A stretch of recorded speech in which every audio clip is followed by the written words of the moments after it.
Hi friends, எல்லோரும் எப்படி இருக்கீங்க? நல்லா இருப்பீங்க நம்பளே. ஸோ இன்றைக்கி பார்த்திங்கன்னா ஒரு லாக் தான் பார்க்க போகிறோம். ஸோ அதுக்கு முன்னாடி இப்போ தான் நம்ம சேனலில் ஃபஸ்ட் டைம் பார்க்குறீங்களா, மறக்காமல் சப்ஸ்கிரைப் பண்ணி வச்சுக்கோங்க.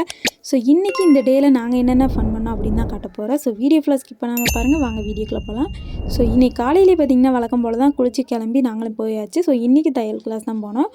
ஸோ இன்றைக்கி பார்த்திங்கன்னா கொஞ்சம் லேட் ஆகிடுச்சு. அதனால் பார்த்திங்கன்னா நானும் என்னோடய ஃப்ரெண்டும் கிளம்பிட்டோம் ஆல்ரெடி. ஸோ அவள் பையனும் இன்றைக்கி வர மாதிரி ஒரு ஐடியாவில் தான் இருந்துச்சு. அதனால் பார்த்திங்கன்னா அவனுக்கு மேக்கப்பை போட்டு விட்டு கிளம்பிட்டோம் நாங்கள். ஸோ போவேல அவன் பேசுனது, அவன் குட்டி குட்டி விஷயங்கள்லாம் பார்க்கும்போது செம்ம க்யூட்டாக இருந்துச்சு. நீங்களே கேளுங்களேன்.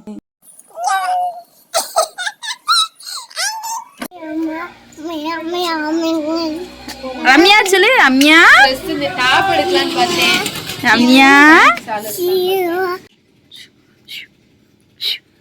சிவா சொல்லிடு. ஹாய் சிவா. சிவா என்ன பண்ணுறீங்க?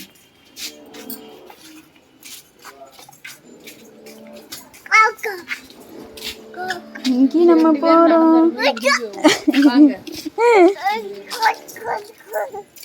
ஸோ இப்படி தான் என்கிட்ட ரொம்ப நேரம் பேசிகிட்டே வந்தான். ஸோ அதுக்கடுத்து பார்த்திங்கன்னா அவங்க தாத்தா வந்தாங்களா, அவங்கக்கிட்ட விட்டுட்டு அப்புறம் நாங்கள் பார்த்திங்கன்னா கடைக்கு போனோம். ஸோ போய் சில திங்ஸ்லாம் வாங்க வேண்டியது இருந்துச்சு. தையலுக்கு நூல் இந்த மாதிரி நிறைய வாங்க வேண்டியது இருந்துச்சு. அதெல்லாம் வாங்கிட்டு வரும்போது பார்த்திங்கன்னா க்யூட்டாக அந்த விநாயகர் சிலை இந்த மாதிரிலாம் வச்சுருந்தாங்க. பார்க்கவே அழகாக இருந்துச்சு. ஸோ அதை வாங்கி முடிச்சதுக்கப்புறம் பார்த்திங்கன்னா பேக்கரிக்கு போனோம். ஸோ போய் ஏதாவது சாப்பிட்லாமே அப்படின்ட்டு நானும் அவ்வளோ பிளான் போட்டு போனோம். நிறைய ஐட்டம் இருந்துச்சு. ஜூஸெல்லாம் குடிச்சிட்டு அப்புறம் பார்த்திங்கன்னா அவள் பார்த்திங்கன்னா வெஜ்ஜி பப்ஸ் ஆர்டர் பண்ணியிருந்தா. நான் பார்த்திங்கன்னா இந்த ஸ்வீட் பப்ஸ் இருக்குல்ல, அந்த இது ஆர்டர் பண்ணியிருந்தேன். ஸோ இது சாப்பிட்டு ரொம்ப நாள் ஆயிடுச்சு அப்படின்ட்டு ஆர்டர் பண்ணி அதையும் சாப்பிட்டேன். அப்புறம் பார்த்திங்கன்னா எனக்கும் அவளுக்கும் அருண் ஐஸ்கிரீம் வாங்கினோம். ஸோ அதையும் நல்லா மனசுக்கு திருப்தியாக சாப்பிட்டு அப்புறம் பார்த்திங்கன்னா தையல் தைக்கிறதுக்கு போயாச்சு. ஸோ கிளாஸுக்கு பக்கத்தில் தான் உட்காந்து சாப்பிட்டுட்டு இருந்தோம். ஃபைனலாக தச்சு முடிச்சாச்சு. ஸோ தச்சு முடிச்சுட்டு வீட்டுக்கு வந்து அப்படியே ஒரு உறக்கத்தை போட்டாச்சு சாப்பிட்டு. ஸோ அதுக்கடுத்து பார்த்திங்கன்னா ஈவினிங் எழுந்திரிச்சதும் அம்மா அந்த பச்சை பயிறு இருக்குல்ல, ஸோ அதை அவிச்சு கொடுத்தாங்க. அதை சாப்பிட்டு கொஞ்சம் நேரம் அப்படியே உட்காந்துருந்தேன்.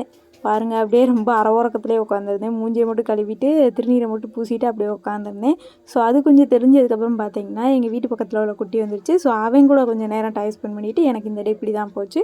ஸோ உங்களுக்கு எப்படி போச்சுன்னு சொல்லுங்கள். இந்த வீடியோ பிடிச்சிருக்கு, நம்பரே பிடிச்சிருந்தா சப்ஸ்கிரைப் பண்ணிவிட்டு லைக் அண்ட் ஷேர் கமெண்ட் பண்ணிக்கோங்க. So bye.